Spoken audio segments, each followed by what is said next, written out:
Hello, friends, and welcome into this edition of Talking Sports at Work. I am your host, Derek Kersley, on this rainy Tuesday morning. It is 9:50 a.m. here, and we have got some stuff to talk about. Honestly, I was worried about not having anything to talk about because now college basketball's over, football's well behind us. We've still got, a few weeks until the draft, so not a lot new to talk about there. But then we had some very surprising things happen in college basketball coaching. We had the national championship games and men's and women's, and there's some other interesting stuff to talk about. So, first things first, I'm kind of having a weird morning so far. I had some technical difficulties at first with my AirPods because anytime I do an episode, I put one AirPod in because it just sounds better than trying to do it on the Bluetooth of the vehicle, especially given that it's raining today. And for some reason now my AirPods aren't charging unless they are actually, the charging case is plugged into a charger itself. So that's a whole thing that I'm having to try to figure out how to deal with. But I did charge them for a little bit here in the vehicle, and now we're back in action. Also, the rain is just weird. We also had what looked like the end of the world yesterday, which was interesting there for a few minutes. It's pretty cool to see that eclipse. But, this is going to be, I know I say this every time, but it really is going to be a short episode this time. Like I said, it's raining, I'm feeling a little off, and yeah. So I'm going to take a quick break, and I'll be right back. Alrighty, friends, welcome back. So, I'm just going to be straight up with you guys. I didn't even watch the national championship game last night. I didn't care. I knew UConn was going to win. I'm surprised Purdue made it that far. I'm surprised we lost to Purdue. They're being kind of the one-man show that they were for a lot of this season and a lot of the tournament. And UConn is now officially the powerhouse in college basketball, and Dan Hurley is now officially the guy, the face, the new Coach K, new guy in college basketball. This is now his thing. He's obviously already proven to be one of, if not the best coach in college basketball right now. Winning back-to-back national championships without a superstar-studded roster and, a top 2, 3, 5, whatever recruiting class every year.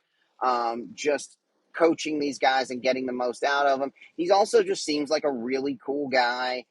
He's a former player, and I think he's a legacy coach, which normally I don't like that. I don't like the nepotism in sports, but whatever. I mean, it's just part of it you have to accept. But he just seems like a cool guy and seems very likable. And I think he's a great face for the men's college basketball now. And I heard something interesting. They were talking on the radio this morning about, I didn't even realize this, and I'd say most people didn't realize, this is now 6 national championships that UConn has won over the last 25 years. The others were, this is only 2 now with Hurley. The others, I assume they were all with Jim Calhoun. But I didn't realize that. And now that puts them on a level, it puts them, the only other teams to do that in major sports are the Patriots, the Lakers, and Alabama football. The only teams to have won like the national championship or the league, whatever, 6 times in the last 25 years. It's the Lakers, it's the Patriots, it's Alabama football, and now UConn men's basketball. I think that's amazing because nobody would have put them up there. And I mean, for even most of this season, everybody was really hesitant to give UConn a lot of credit. They didn't even get up to number 1 until towards the very end of the year. Everybody was just really hesitant to believe in them. I think even though they were coming off of that national championship last year, they just lost so many of those players and, were restocking and, they lost a lot of the talent that got them in the national championship this year. And it already, I think a lot of people felt like they maybe overperformed last year, and then they lose a lot of those guys. And, everybody was just really hesitant to believe in them. But now I don't think there can be any doubt that UConn is the program in men's basketball. Now there's also a lot of interest in, and another thing really quickly that I heard about Dan Hurley, he's now has a record of 12-2 in the NCAA tournament. That is his career coaching record in the NCAA tournament. 12 wins, 2 losses. I mean, that's nuts. I mean, that means I guess he's probably won the national championship as many times as he's not since he's been the coach there, right? He's been 4 years, I guess. So I mean, it's really amazing what he is doing there. Also, a lot of interest in women's college basketball now, which is really cool. It sucks for me though because I don't care. I wish they would have had this much interest in women's college basketball when the Vols were dominant for decades. When the Lady Vols were killing it with Pat Summitt and Candace Parker and winning all those national championships, but now with continually progressive society and more trying to, ESPN is really pushing this hard and they're being successful in doing it. And ESPN really is sports. I mean, ESPN sets the tone. If ESPN wants to popularize a sport, that's what they're going to do. And that sport's going to become popular. And that's what's happening with women's college basketball right now. And it's cool. There's a face. There's Caitlin Clark, who's a superstar, bona fide superstar. There's the cool team that's LSU with all their good players and cool players and the great battle they had with Iowa this year. And then South Carolina is just continuing, even though maybe they don't have the star power, they are unbelievably dominant, undefeated this year, and did beat Caitlin Clark and won the national championship a couple nights ago. I did watch a little bit of that, and at first I thought Iowa was going to be able to win it because they got out to an early lead, but then South Carolina just started, yeah. But anyway, that's cool. I don't care that much. I don't think it's a sexist thing. It's just I don't find it interesting. Unless my Lady Vols are doing it. It's the same thing with baseball.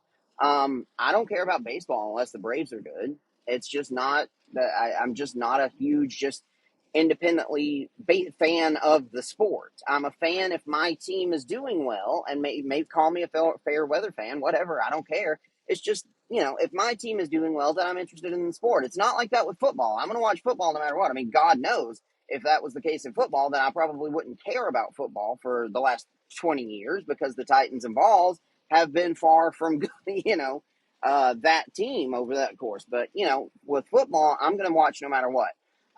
With basketball, even the NBA, it's the same way. But especially with baseball, if the Braves are really good, and I'm going to get into that because there's another aspect of that with baseball. I liked baseball last year. Now that they've changed the rules and actually made an effort to make the game interesting and move forward into the 21st century, finally, they've stopped, restricting guys having fun and trying to, follow these unwritten codes of ridiculous etiquette that have ruled the game for over 100 years. And now they're actually allowing the players to have fun and have personalities, and they're making the game more interesting and they're speeding it up. That's brilliant. They should have done it 20 years ago.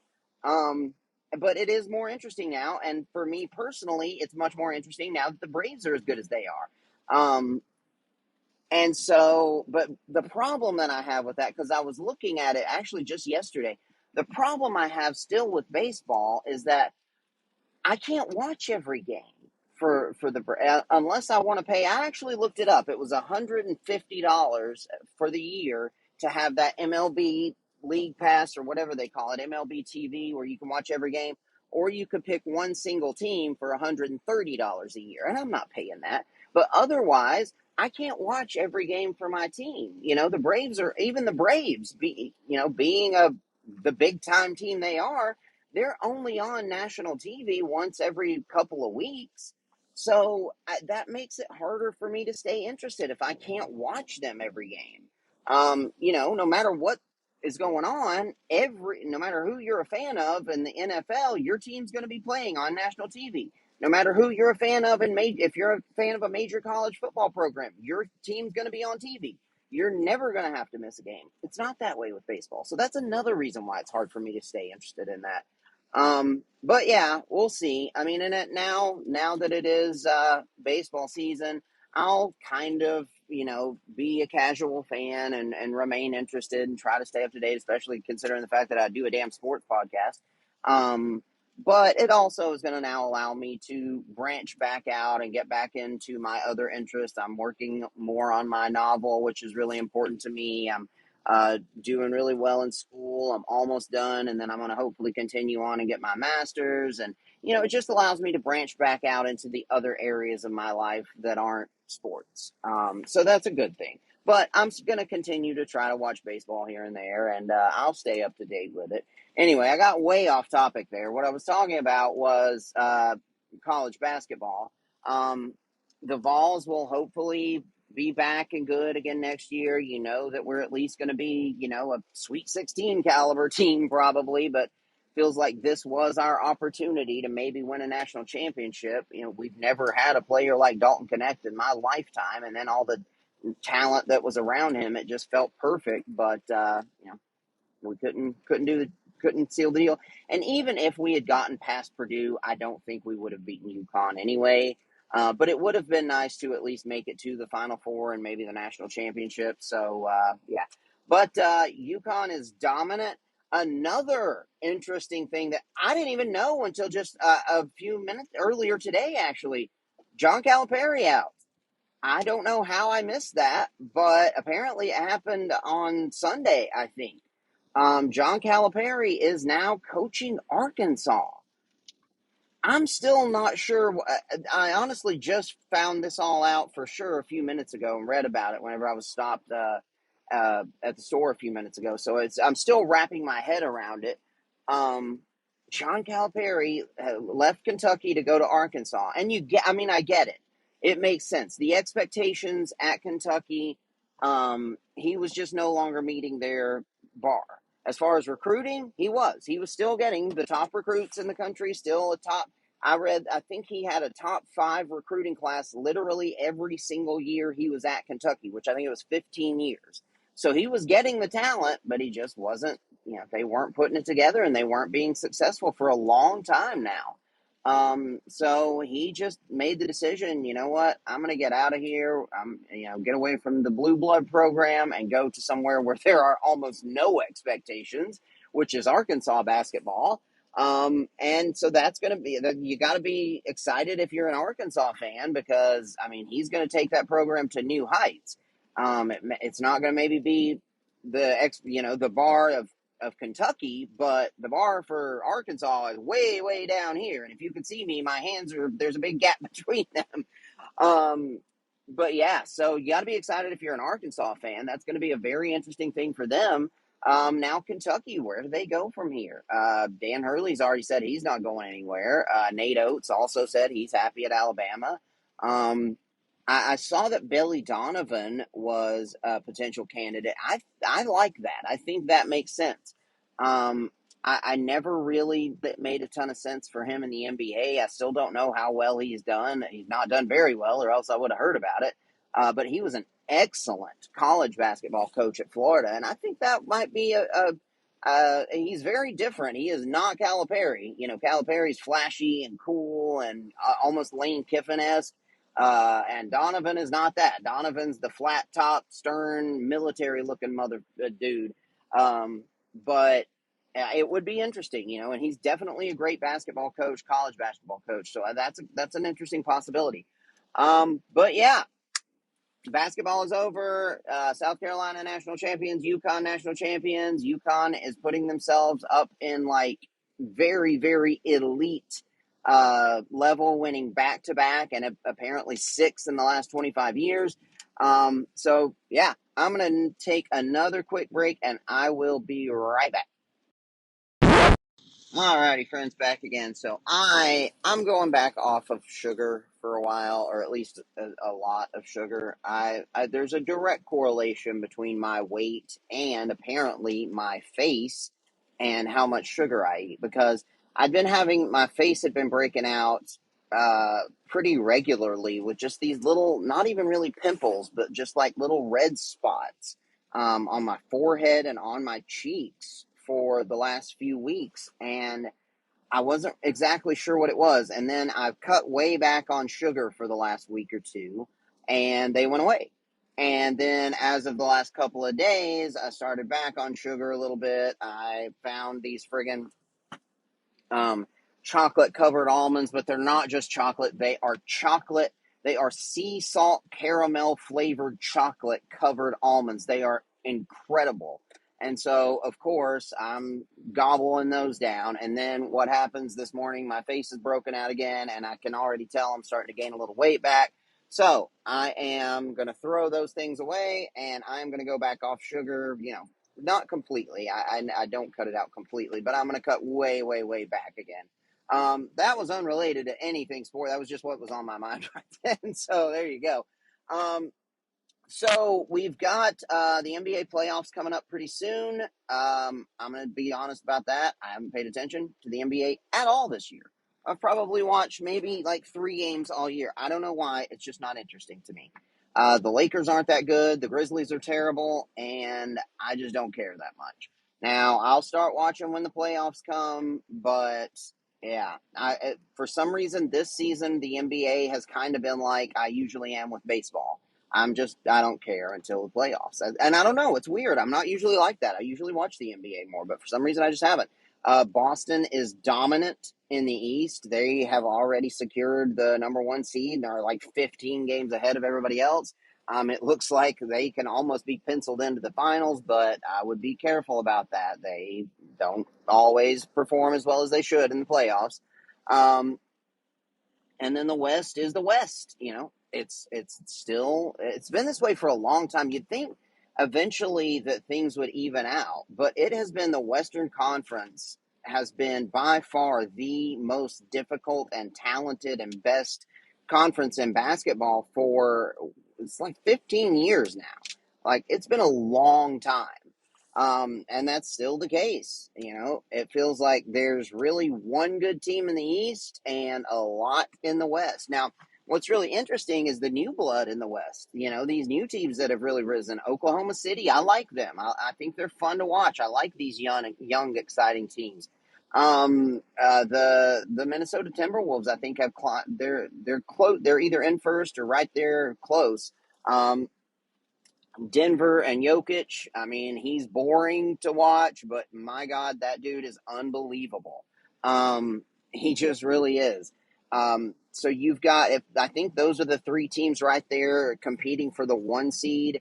And then Phoenix is maybe still the most talented team in the West with Durant and Booker and all they've got. And then if LeBron and Anthony Davis and Austin Reeves and D'Angelo Russell and that Lakers team, as long as they can get into the playoffs, they can make some noise and they can be dangerous. That's just how it is. The Clippers are looking really good at times with Kawhi and James Harden. And I think Paul George is healthy. I never really know for sure. But and then the Mavericks also look like this. I think this is close to what they were hoping they were going to get with the Kyrie trade. Now being this really good competitive team and Luka playing at an MVP level. So the West is stacked. You've got really probably 7 teams who you could see making the finals this year. In the East, you've got 1. And then maybe with a team like Milwaukee being able to upset them. Because they've got the talent. But yeah, that's my NBA analysis for now. I probably won't. I'm not going to claim that I know that much. If anybody disagrees with me, then I don't blame you. I am admittedly not paying that much attention to the NBA right now, but I will once the playoffs start. So anyway, that's my NBA, my very pointless misinformed NBA analysis for now. So take another break. I'll be back. Hey, friends, back again. So, we talked about the NBA. We talked about college basketball. We talked a little bit about baseball briefly. And for fans of the YouTube channel, which it has become much, much more popular than the podcast itself. And a lot of people are now listening to the podcast on YouTube, which is pretty cool. So for those of you who have been watching the YouTube channel, I came out with my most recent mock draft. I did the entirety of the first round, already getting some feedback. You know what? Falcons fans are never going to be happy with anything ever. That's what I have found. And I'm living here, my house is 10 minutes from Georgia. there are a lot of Falcons fans around here, and that's one thing that I have learned about them over the course of my life. They are never going to be happy, no matter what. Um, I've done now kind of 3 mock drafts, um, but really, I guess just 2. But I edited the first one, and in every single one of them, I've had Falcons. I've taken a different guy for the Falcons in at least 2 of them. I may have had Dallas Turner in both, but I've had Falcons fans bitch about it no matter what. So, but that's fun, you know. I'm glad people are interested enough to comment. I encourage that. I love it, in fact. But it's just interesting to me. I don't think they would be. There's going to be a consensus for Falcons fans to be happy on no matter who I were to pick and or who they actually do pick. But I did end up. With the way things look right now, I think I've got my mock pretty accurate. I'll give you guys just a quick rundown if I can remember it, and maybe even pull over here in a minute. Obviously, we know that Caleb Williams is going 1, and then it sounds like Jaden Daniels is going 2, even though I think Drake May is better. If that does happen, I think the Patriots are going to be thrilled because they would get Drake May at that point. I think he is the second best quarterback in the draft. And then I don't think the Cardinals should overthink it. At 4, go with Marvin Harrison Jr., generational talent there. And then that's where, after that is where I had to get interesting. I did a mock trade, which I normally don't. But once we start getting closer to the draft, then I think it's okay to do mock trades.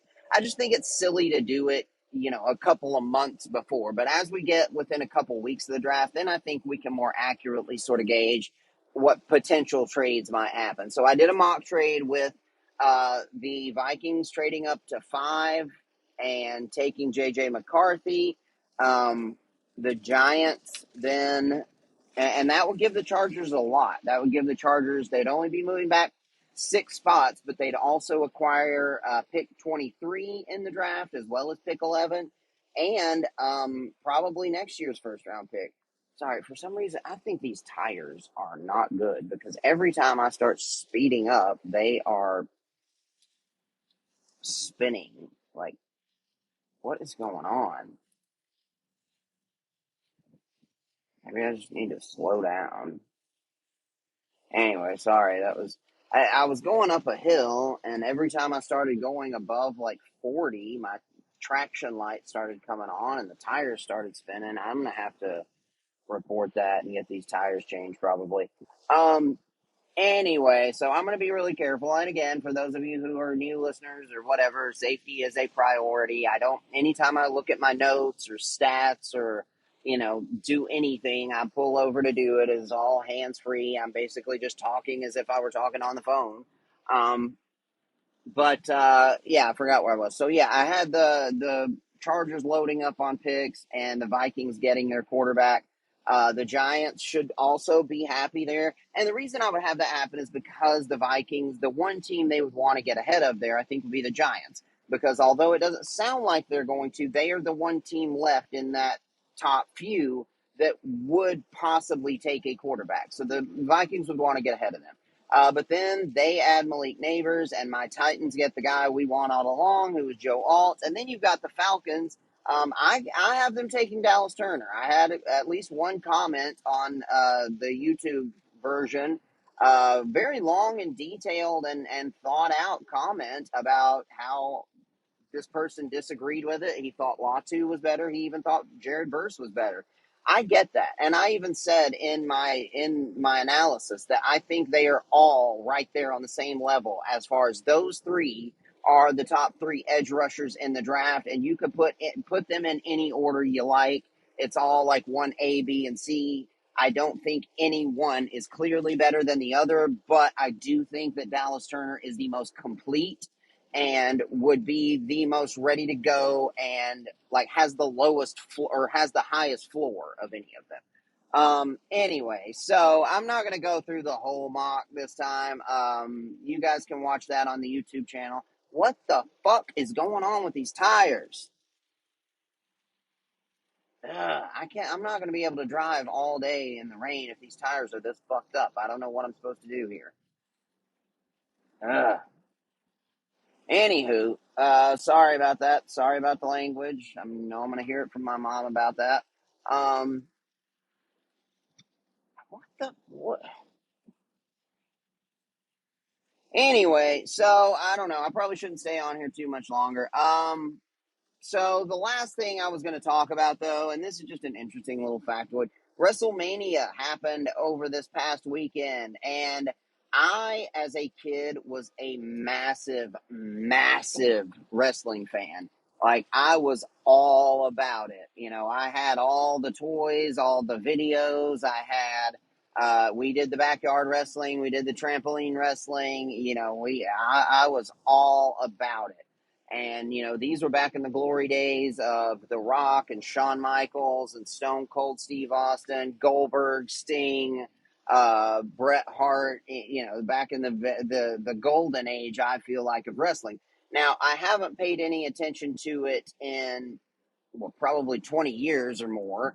Um, so but my son has a friend who is very into wrestling, and so he's kind of gotten him into it a little bit, even though he didn't know anything about it. He was just, you know, he plays with the toys, and he brought some of those toys over to our house, some of the little action figures, and that got Jack into it. And so he and I started watching some of the old wrestling a little bit. And since it was WrestleMania weekend, and it's free now, if you have Peacock, which we do, I figured, why not? We'll watch it. So we watched WrestleMania this weekend, and we watched a lot of the old stuff from we watched the Survivor Series, the controversial one where Shawn Michaels beat Bret Hart somewhat unexpectedly.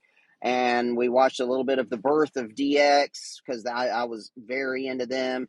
We watched a little bit of the old NWO stuff. We watched few Royal Rumbles. So we had a wrestling themed weekend this weekend, and it was a lot of fun. However, there are a couple things. Like one is Jack, since he's been watching wrestling over the last few days and getting into it, because it started before just this weekend, but you know, we kind of started watching it a little bit here and there a couple weeks ago, I guess, but we really just went all into it this weekend. But anyway, with him being more into it, he's wanting to do it more, and so he's being a little bit too aggressive, and you know, always wanting to wrestle with Arlo, and you know, it's making them be a little bit too violent and too crazy. And so I'm wondering if I need to ease off of it because of that. Also, just going to say this. I was at this sale in town that they do. It's this massive kids clothes consignment sale that I love. They do it twice a year for spring and fall, and I get 90 to 95% of my kids' clothes there. Um, and it's huge. It fills up this entire gym. I mean, dozens, maybe hundreds of people participate in, you know, bringing clothes and selling clothes, and I'm sure hundreds at least come and buy. Anyway, so I was there the other day, and I almost bought Arlo a John Cena T-shirt because he says he likes John Cena, even though we've never even really watched John Cena. That was well past my interest whenever I lost interest in it. So, but he claims he likes John Cena, and I almost bought him a John Cena shirt, but I didn't. I changed my mind because for a few reasons. One, the shirt itself just wasn't that cool. It looked kind of, I don't know, I just didn't like the way it looked. Two, I was thinking maybe we do need to ease off of the wrestling stuff because of them being so, you know, feisty, and I don't want them to be too violent. And then three, I don't know that I want my kid to be the kind of kid that wears wrestling t-shirts. That's just the truth. I mean, maybe it was one thing when I was a kid, and maybe it's not a big deal, but when I was a kid, it felt like, and maybe this is just my perspective, um, but it felt like it was a more big mainstream thing. You know, everybody had an NWO or a DX shirt, right? But now it's kind of gone back to, or I'm not saying it's like trashy, but well, yeah, kind of. I don't want my kids to seem like the white trash type. And I'm sorry for any wrestling fans, but hey, again, I am or was a wrestling fan. But I'm just worried about that because I know that that's how it can seem. You know, if a kid's wearing a not cool looking secondhand John Cena t shirt, I mean, what the fuck? But you know that was just my thinking. I didn't know that I wanted him to have that for a few reasons. But anyway, also, Jack has been asking for the WWE video game that just came out, and I didn't want to buy it because we've already got so many games, and I also am still unsure about how much I want to allow him to get into wrestling, but then I started looking at trailers for it, and it saw all the old wrestlers on there, and saw that you can be Shawn Michaels or The Rock or Stone Cold, and I knew that, we've been doing these gaming videos anyway on YouTube, and I was just like, yeah, this is something we're going to do eventually. I might as well just go ahead and do it. So I did download or ordered the game, started downloading it last night, and that's going to be his prize for he has to be good for the next few days to be able to play it. So he's going to be on his very best behavior for the next few days, and then we're going to play the wrestling game. But anyway, I don't know if I'm going to get into it again, or if he's going to get into modern wrestling. We watched it on Saturday night, where it was Roman Reigns and The Rock, and a team against Cody Rhodes and Seth Rollins. Obviously, only one of those guys I was familiar with, although I've heard of Roman Reigns and heard of Cody Rhodes. And I know Cody, I actually have met Cody Rhodes' dad. I met Dusty Rhodes once, very, very briefly, but I saw him wrestle once, and that was really cool. Anyway, and I forgot, my great aunt briefly dated Dusty Rhodes, now that I think about it. My papa's sister briefly dated Dusty Rhodes. I forgot about that.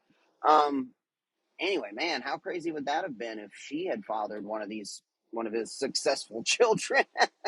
But anywho, what was I saying? I don't know. I got way off top. Oh, so we watched it on Saturday night. We didn't watch the Sunday night one because it was a school night. We all had to be up early. So I still don't know who won. I don't know if Cody Rhodes finally got over the hump and beat Roman Reigns.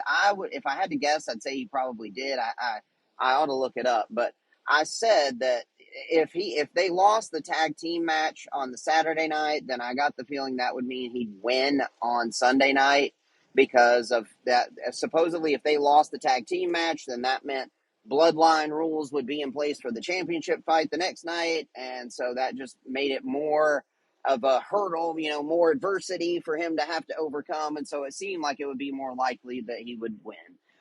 Also, it's been hard for me to sort of explain to the kids, especially Jack, they're not really fighting. I've tried to explain this to him a lot, and it's been difficult. I'm explaining to him, it's fun to, they're just acting. I've put it in those terms. I've said, like when we're watching Lord of the Rings, Gandalf isn't really shooting lightning bolts or whatever. It's like acting. They're just acting. They're not really fighting, but it's still fun to watch, even though it's fake. It's still fun to, take part in, just like we're watching a play. That's the same sort of thing.